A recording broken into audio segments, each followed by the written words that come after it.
Ana Payg'ambarimiz sollallohu alayhi vasallamni hayotlik vaqtlarida Jabroil alayhissalom, Azroil alayhissalom, Mikoil alayhissalom, Isrofil alayhissalomlar sog'inishib, Allohdan bir so'raylik, Rasululloh bilan bir didorlashib, bir gaplashib, suhbatlashib kelamiz deb Rasulullohning oldilariga borish, Allohning oldiga borish. Ey Alloh, bizga ijozat ber, Rasululloh bilan bir suhbatlashib, didorlashib kelsak.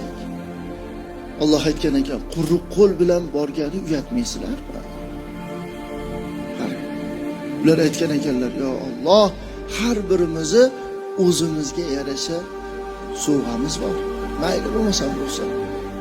Borib didorlashib, suhbatlashib qaytayotgan paytlarida Jabroil alayhissalom aytgan ekanlar, yo Rasululloh, meni sovg'am bor, qabul qiling. Nima u siz sovg'angiz?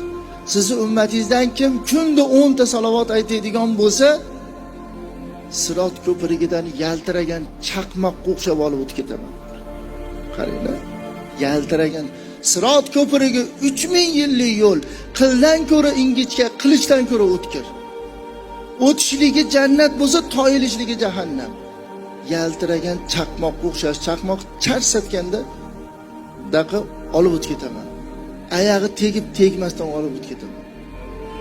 Shunda Azroil alayhissalom aytgan ekanlar, yo Rasululloh, meni ham sovg'amni qabul qiling. Qabul qildim. Nima sizni sovg'ingiz? Sizni ummatingizdan kim sizga 10 ta salovat aytadigan bo'lsa, men payg'ambarlarning jonini qanday olgan bo'lsam, shunday muloyim halimlik bilan olaman. Isrofil alayhissalom aytgan ekanlar, men dedilar, qiyomat mahshargohida sizni ummatingiz kunda 10 ta salovat aytgan ummatingiz tarozini oldiga kelsa, boshimni sajdaga qo'yaman, to o'sha ummatingizni Xudo jannatga kirgizmagunigacha boshimni ko'tarmayman deb turibman. Qaranglar, 10 ta salovat aytgan. Mikoil alayhissalom aytdilar, yo Rasululloh, meni ham sovg'amni qabul qiling. Qabul qildim. Nima sizni sovg'ingiz deganlarida, sizni ummatingizdan kim kunda 10 ta salovat aytadigan bo'lsa, qiyomat mahshargohida turilgan mahalda chanqayotgan paytda jannatdan suv olib chiqib uni chanqog'ini qondiraman. Endi o'ylab ko'ring, u mahshargoh bunaqa dasturxonda atrofida, bunaqa chiroyli liboslarni kiyib, bunaqa soyabonni tagida o'tirilmaydi. Yalang'och bo'linadi.